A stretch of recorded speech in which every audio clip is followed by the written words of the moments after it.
Hey, salut à tous. Alors aujourd'hui je commence une nouvelle série, vous en verrez plusieurs qui vont arriver sur cette chaîne, je vous en ai déjà parlé.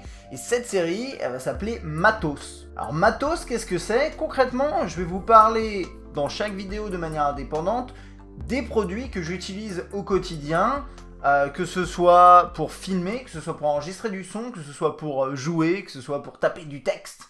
Et l'idée de cette série, elle est double. C'est-à-dire, d'un, je sais qu'il y a beaucoup de curieux qui se demandent, mais Axel, qu'est-ce que tu utilises? Bon, et je vais répondre donc à ces questions.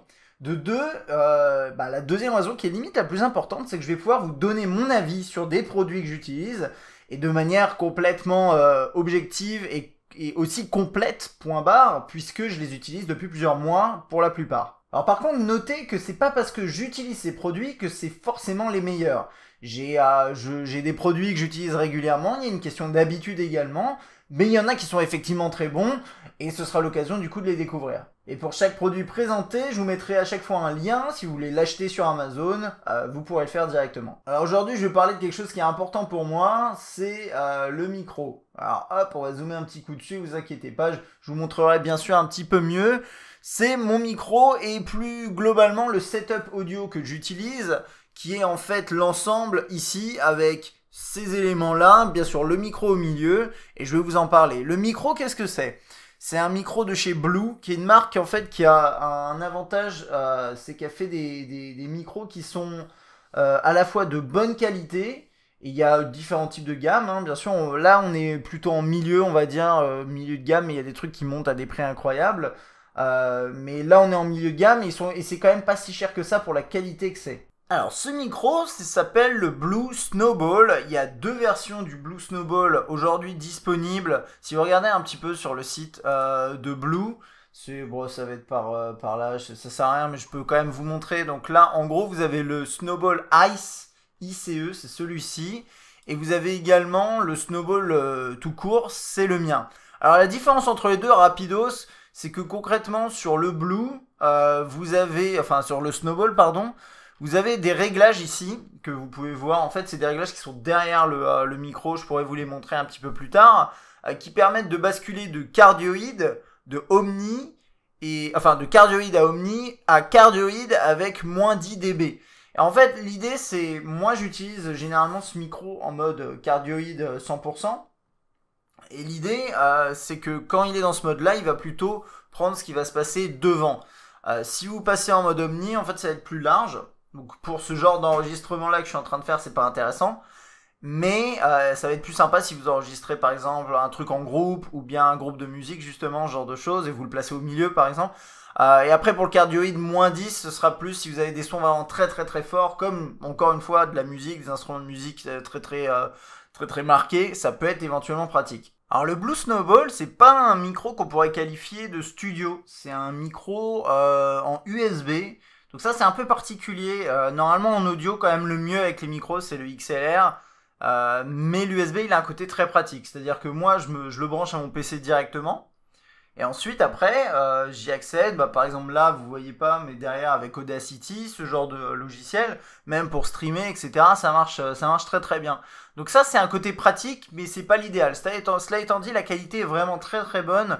Là je m'enregistre avec. D'ailleurs à chaque fois j'enlève juste le bruit de fond, le léger soufflement qu'il peut y avoir provoqué par mon ordinateur et non pas les interférences qu'il peut y avoir ou etc. C'est un micro qui a zéro souffle quasiment, et ça c'est vraiment une force.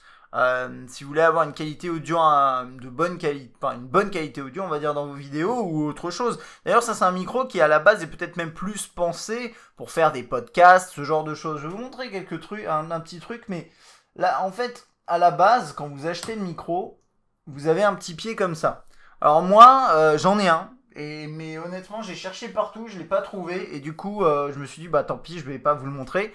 Mais normalement, vous avez une sorte de pied comme ça, qui est assez bas, et sur lequel vous posez la boule, parce que le micro, vous avez vu, c'est une boule, qui est assez grande, hein, d'ailleurs, c'est assez costaud, hein, vous le voyez là.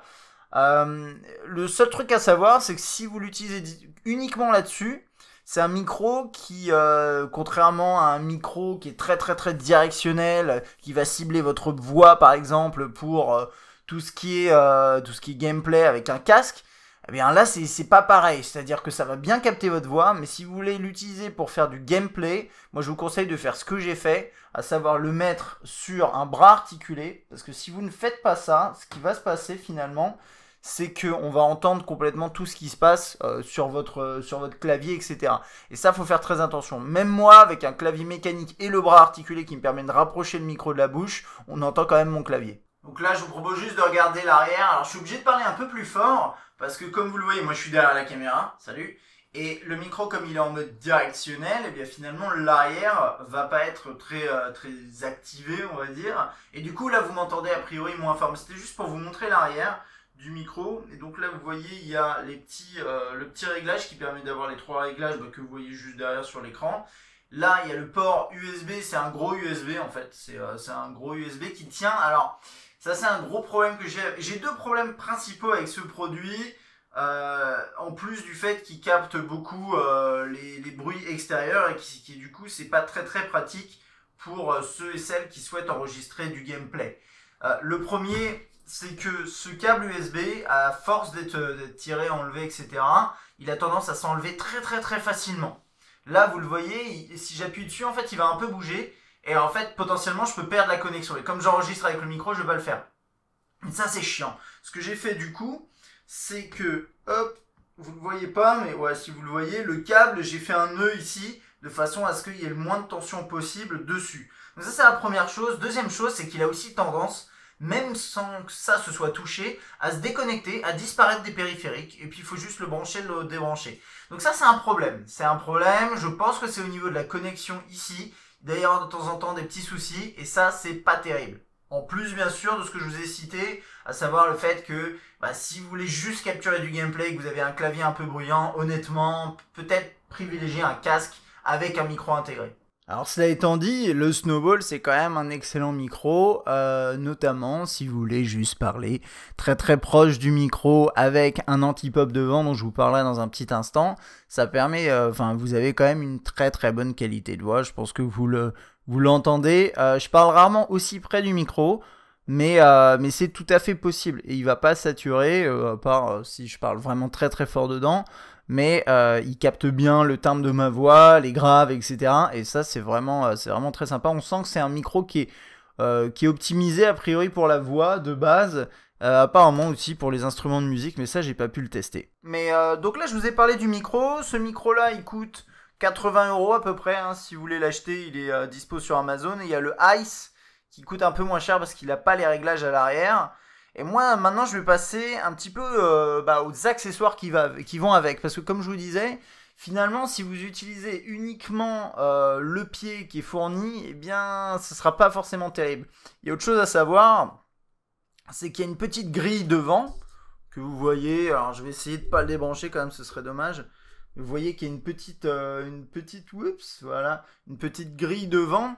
Mais au final, il n'est pas vraiment traité anti-pop. Pour ceux qui ne savent pas, c'est quand vous parlez et quand vous faites des sons avec des P, des B, où vous expulsez un petit peu d'air de votre bouche, et bien il y a un peu d'air qui va rentrer dans la membrane du micro et ça peut faire une sorte de... En gros, ça fait un son qui est vraiment pas agréable. C'est un nom technique que je connais pas, vous saurez sûrement. Mais c'est très problématique et ça, du coup, ça sonne très mal. Alors l'idée, la solution pour ça, c'est ce qu'on appelle un anti-pop. Alors bon, moi j'en ai un, je vais vous dire lequel et vous aurez la référence exacte si ça vous intéresse. Mais en soi, un anti-pop c'est très basique. L'idée c'est que vous avez, je vais vous montrer ça un peu en détail, mais celui que j'ai comme pour info, c'est, hop, on va faire ça. C'est un Samson PS01, c'est un anti-pop qui vaut à peu près 20 €. Vous en avez des moins chers aussi sur Amazon. Et c'est composé en fait d'un cercle en plastique avec une membrane, une sorte de... c'est quoi, comment on peut je sais pas, une sorte de tissu qui laisse passer bien sûr la voix, mais qui capte en partie l'air du coup expulsé par la bouche. Donc ça permet d'éviter justement ce qu'on appelle les pops. Et donc ça, généralement, si vous cherchez un peu sur internet, vous aurez des trucs ça ressemble à peu près toujours à ça. C'est avec une sorte d'attache ici, et après vous l'accrochez avec une vis, enfin c'est assez basique. C'est assez flexible, ça s'adapte en fonction de pas mal de choses. Donc ça c'est l'anti-pop. Ensuite, spécifiquement pour le snowball, si éventuellement le snowball vous intéresse, eh bien, vous avez ce qu'ils appellent, ce que Blue a appelé le ringer. Alors, là, un autre truc à savoir, c'est que si vous utilisez le pied de base du snowball, quand il est posé sur une table, si vous tapez sur la table, les vibrations vont remonter à travers le pied jusqu'au micro. Et ça, c'est pas très cool. C'est vraiment pas très cool du tout. Et donc pour ça, il y a une solution. C'est quelque chose qu'ils ont créé eux-mêmes. Donc quand je dis eux-mêmes, c'est Blue et qui s'appelle... Ça, ouais, le truc, c'est bon. Qui s'appelle le ringer et qui est en fait ce que vous voyez tout autour du micro ici. C'est tout ce cercle-là. Alors, ça se connecte sans problème avec mon bras articulé sur le dessus, vous voyez pas. Mais c'est assez standard dans l'univers des micros et du matériel de musique, donc ça, c'est pas un problème. Et donc, c'est composé d'un élément comme ça. Et au milieu, vous avez des élastiques. Et là, à l'intérieur, le micro est posé. Ça fait que finalement, les vibrations, normalement, elles devraient être absorbées, en partie du moins, par ce système intérieur, interne ici, par les élastiques. Donc tout ça, en fait, ça me permet d'avoir quand même une qualité de son qui est vraiment bonne, même si parfois je peux faire bouger mon bureau, je peux faire ce genre de choses. Ça va quand même être tout à fait bon. Le ringer, malheureusement, je pense honnêtement qu'on peut le qualifier de nécessaire avec le Blue Snowball. Si vraiment vous voulez un Blue Snowball, je vous conseille de prendre le ringer avec. Et le ringer, il coûte 55 €. Ils appellent ça la suspension anti-choc. Et pour finir, le bras articulé. Alors le bras articulé, pour moi, c'est l'accessoire qui est vraiment indispensable. Si vous voulez utiliser un micro en XLR ou USB, donc pas un micro casque, que vous voulez enregistrer du gameplay de préférence, ou bien tout simplement que vous avez envie d'enregistrer votre voix pour quoi que ce soit, et que vous êtes éventuellement à proximité de... Enfin, vous avez besoin surtout d'avoir le micro proche de votre bouche ou de pouvoir l'ajuster comme vous voulez. Alors, pareil que pour l'anti-pop, les bras articulés, il y en a une tripotée sur Amazon. Pareil, je vous mettrai le lien de la référence de celui que j'utilise dans la description. C'est un KM 23850 qui coûte 85 €. C'est pas donné, mais on va dire c'est pas de la merde. L'idée, c'est que de base, vous avez un câble XLR qui est intégré dans le mien, en tout cas là-haut là. Mais que j'utilise pas, du coup je l'ai enroulé, mais potentiellement si je passe en XLR, je pourrais l'utiliser. En fait, le câble est intégré de façon à bien longer enfin même il est intégré dans le tube, donc c'est ça qui est plutôt cool, mais si vous l'utilisez pas, c'est pas dramatique. Donc l'idée du bras articulé, c'est quoi? Moi, le mien, c'est un bras articulé pour bureau. C'est-à-dire que vous le voyez pas là, je vais essayer de vous mettre une image si j'y pense au montage, ou peut-être de vous montrer là, j'ai peut-être une image... Ouais, ça va être un peu chaud. Mais je vais quand même vous montrer ça parce que je tiens à vraiment que vous ayez toutes les infos. Si éventuellement c'est quelque chose qui vous intéresse. Je sais qu'il y en a plein qui veulent se lancer dans l'enregistrement de vidéos et vous avez besoin quand même de vous rendre compte un petit peu de l'investissement que ça pourrait être pour enregistrer du bon son. Et pour moi, d'ailleurs, je l'ai pas. Est-ce que je l'ai dit ou pas? Mais c'est un conseil que j'ai à vous donner. Avant même de commencer à vouloir acheter des super caméras, etc., commencez par avoir un bon son. Une image qui est assez laide, il y a des limites, mais avec un son qui est bon, ça se regarde, il n'y a pas de problème. Un son dégueulasse avec une belle image, ça se regarde pas. Donc ça, c'est mon bras articulé. Comme ça, je peux vous le montrer là, parce que je vais pas le décrocher, là, vraiment ça me ferait chier. Donc il est comme ça, il est assez rigide, il y en a des moins rigides. Et ici, vous voyez, il y a l'élément qui va s'accrocher au bureau. Donc ça fait des marques sur les bureaux. C'est un truc assez lourd, donc faut pas avoir un bureau tout pourrave, faut avoir un truc qui tient un minimum la route. Et vous voyez qu'il y a le XLR qui est intégré et qui ressort directement là, avec en plus de ça, si je peux vous dézoomer un poil, ouais voilà, avec en plus de ça une sacrée longueur au niveau du câble. Donc ça c'est cool. Moi je l'utilise pas, mais ça c'est cool. Et donc qu'est-ce que ça va me permettre de faire? Concrètement, je vais vous montrer. Je suis devant mon bureau, là par exemple j'enregistre du gameplay. Et bien regardez, je peux prendre mon micro, paf, je l'ajuste comme je veux. Il y a des vis à différents endroits. Moi je l'ai mis assez dur exprès parce que j'aime bien que quand je le mets en hauteur, il retombe pas. Et donc là par exemple je me mets là. Enfin, c'est pas exactement comme ça, mais je me mets là et puis je peux jouer tranquillement. Et comme il est juste en face de ma bouche, eh bien, mon clavier, on va moins l'entendre. Parce que là, en plus, je suis repassé sur mon clavier à membrane, donc c'est un peu mieux. Mais si j'ai envie d'enregistrer une vidéo, et c'est ça qui est intéressant, c'est que moi, j'ai un setup double. Hop, alors faites pas attention au bordel.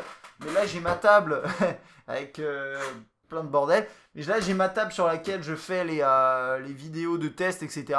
J'ai juste à prendre le micro. je le décale sur le côté, de cette façon-là.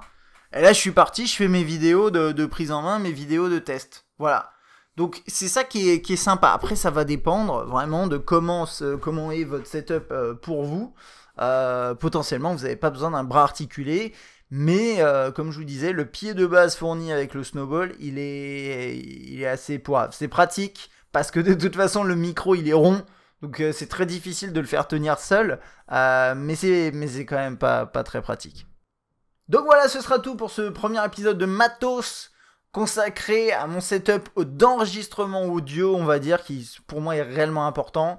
Donc pour rappel, j'utilise un micro, c'est le Blue Snowball qui coûte 80 €. C'est un micro en USB qui est plutôt pas mal, mais c'est moyenne gamme, on va dire quand même. De deux, j'utilise un anti-pop de chez Samsung PS01 qui coûte 20 €. J'utilise le Ringer qui va parfaitement, hein, c'est fait que pour le Snowball et le Snowball Ice, je crois aussi. Qui coûte 55 €, qui permet d'éviter les chocs, les vibrations.